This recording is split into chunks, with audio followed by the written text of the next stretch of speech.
अनीता नाम की एक औरत थी जिसके बेटे की अभी अभी नौकरी लगी थी। वो अपने बेटे के साथ अकेले रहती थी। अनीता अब अपने बेटे के लिए एक अच्छी लड़की तलाश रही थी, क्योंकि वो नहीं चाहती थी कि उसका बेटा आजकल के बच्चों की तरह प्रेम विवाह करे और घर में किसी को भी बहू बनाकर ले आए। इसलिए अनीता अपनी पसंद की लड़की ढूंढ रही थी। वहीं दूसरी तरफ अनीता का बेटा प्रखर पहले से ही किसी लड़की को पसंद कर चुका था। अब देखते हैं आगे की कहानी। एक दिन प्रखर बहुत खुशी खुशी घर आता है। माँ माँ, कहाँ हो आप? मुझे आपको कुछ जरूरी बात बतानी है। हाँ बेटा, बताओ क्या हुआ? आज तो तुम बड़े खुश नजर आ रहे हो। माँ, आपको ये पता ही है कि मेरी इतनी अच्छी कंपनी में नौकरी लग गई है।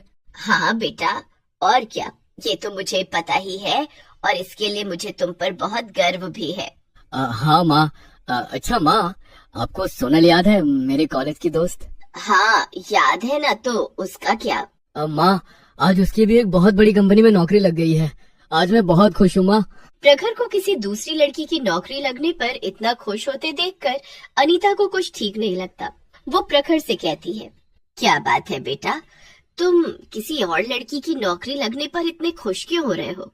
आखिर तुम्हारा उससे क्या नाता है? माँ, मैं आपको सब बताने ही वाला था, लेकिन आज से बेहतर दिन कोई हो ही नहीं सकता।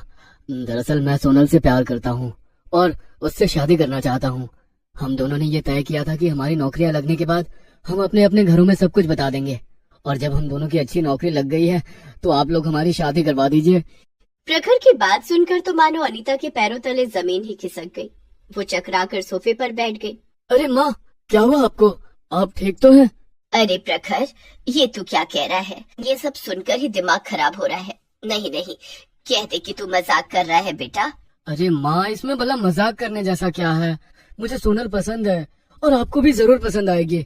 आप एक बार उससे मिलकर तो देखिए। नहीं, ऐसा बिल्कुल भी नहीं हो सकता। इस घर में केवल मेरी पसंद की ही लड़की आएगी। तो आप भी मेरी एक बात सुन लीजिए माँ। अगर आपने सोनल से मेरी शादी नहीं करवाई ना, तो मैं घर छोड़कर चला जाऊंगा। फिर इस घर में ना कोई बहू आएगी और ना ही आपका बेटा रहेगा। प्रखर की ऐसी धमकी सुनकर अनीता डर गई। क्या?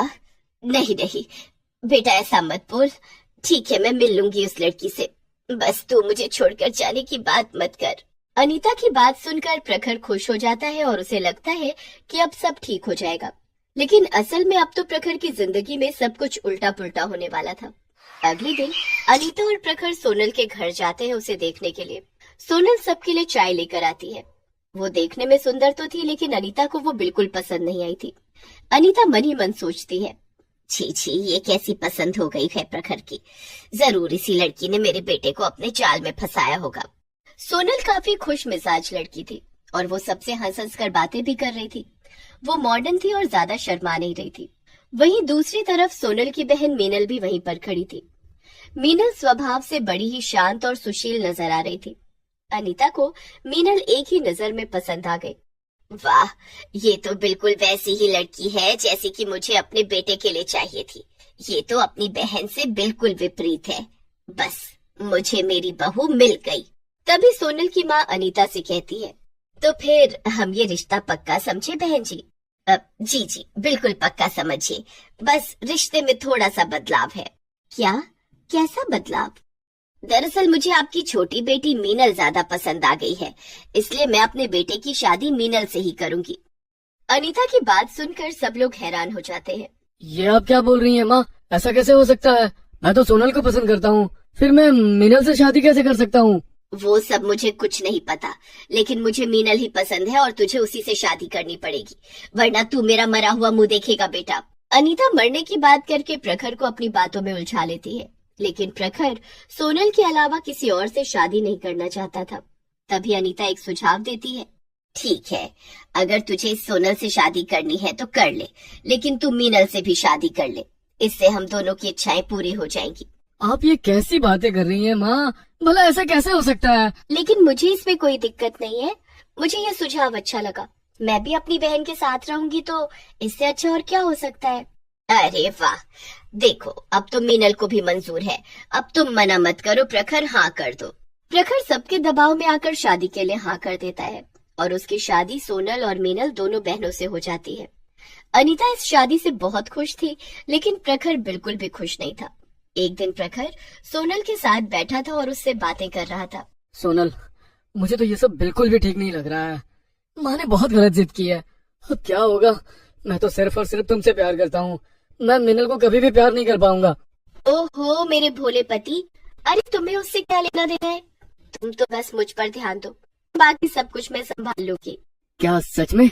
हाँ और क्या। प्रखर सोनल की सांत्वना पाकर खुश था, लेकिन सोनल के इरादे तो कुछ और ही थे। प्रखर के ऑफिस जाने के बाद सोनल खुद से कहती है, इस बुढ़िया को तो अब मैं बताती हूँ। बहुत शौक था ना इसे मीनल को अपनी बहू बनाने का। मुझे ये मीनल बचपन से पसंद नहीं है। जो देखो वो यही कहता है कि मीनल कितनी सीधी है, मीनल कितनी शांत है, मीनल ये है, मीनल वो है, मीनल ये वो। अरे मेरे कान पक गए हैं ये सब सुन सुनकर। और इस बुढ़िया को भी मीनल ही पसंद आई। तो ठीक है, अब मैं मीनल और अपनी प्यारी सासू माँ दोनों को इकट्ठे सबक सिखाऊंगी। इतना कहकर सोनल बाहर जाती है और देखती है कि मीनल और अनीता दोनों सब्जी काट रहे थे। देखो तो महारानी को, दिन के 11 बज रहे हैं और अब ये अपने कमरे से बाहर आई है। अगर इतनी देर तक आराम फरमाओगी तो काम कब करोगी? काम? कौन सा काम मम्मी जी? आपको पता नहीं है क्या कि मेरा वर्क फ्रॉम होम चल रहा है? मैं करके सब फालतू काम नहीं करूंगी। और हाँ मीनल, मेरा कॉफी और नाश्ता मेरे कमरे में ही ले आना। हाँ ठीक है सोनल। क्या? अरे क्या ठीक है? तू पागल हो गई है क्या मीनल? तू भला इसका काम क्यों करेगी? वो मम्मी जी, मैं तो घर पर भी इसका सब काम करती थी, इसलिए मुझे तो आदत है। आप चिंता मत करिए, मैं कर लूंगी। मीनल की बात सुनकर अनीता हैरान हो जाती है और मीनल से कहती है, मुझे नहीं पता कि तू इसका काम अब तक क्यों कर रही थी, लेकिन अब से ये सब नहीं चलेगा। अब ये अपना काम भी खुद करेगी और घर के काम भी करवाएगी। अरे मम्मी जी, लगता है कि आपकी उम्र हो गई है, इसीलिए आप बहकी बहकी बातें कर रही हो। अभी तक इस दुनिया में कोई ऐसा पैदा नहीं हुआ है जो सोनल को अपने इशारों पर नचा सके। हाँ जरा आप संभाल कर रहिएगा, कहीं मैं आपको ही नाचना नचा दूं। सोनल की बात सुनकर अनीता को गुस्सा आ जाता है और वो सोनल को थप्पड़ मारने के लिए आगे बढ़ती है। कल की आई लड़की, तेरी इतनी मजाल, मुझसे ऐसे बात कर रही है। लेकिन सोनल अनीता का हाथ पकड़ लेती है और मोड़ने लगती है। अरे ओ बुढ़िया, अपने ये नाजुक हाथ जरा संभाल कर रखो, कहीं लचक आ गई तो घर के काम कौन करेगा? अरे सोनल छोड़ दो, उन्हें माफ कर दो। फिर सोनल अनीता का हाथ छोड़ देती है और वापस अपने कमरे में चली जाती है। मम्मी जी आप ठीक तो है ना? हे भगवान, ये कैसी लड़की आ गई है मेरे घर पर बहू बनकर। ये तो डायन है, डायन। अरे धीरे बोलिए मम्मी जी, कहीं उसने सुन लिया ना तो वापस आ जाएगी। चुप कर। अरे मैंने तो सोचा था कि मेरे घर में मेरे पसंद की बहू आएगी और मैं अपना बुढ़ापा चैन से काटूंगी। तो देखो मेरी किस्मत, एक बहू ऐसी आई है जो मुझ पर ही हुक्म चला रही है और दूसरी ऐसी है जिसकी बोलती ही नहीं खुलती है। मेरे तो करम ही फूट गए हैं, अब ना जाने मेरा क्या होगा। अनीता बड़बड़ाते हुए अपने कमरे में चली जाती है। अगले दिन जब अनीता सुबह उठती है तब वो मीनल को बुलाने लगती है। मीनल, अरे ओ मीनल, कहाँ हो? जरा यहाँ तो आना। मगर मीनल कोई जवाब नहीं देती। अनीता पूरे घर में उसे ढूंढने लगती है, मगर मीनल कहीं भी नहीं मिलती। आखिर में हार मानकर अनीता सोनल और प्रखर के कमरे में जाती है।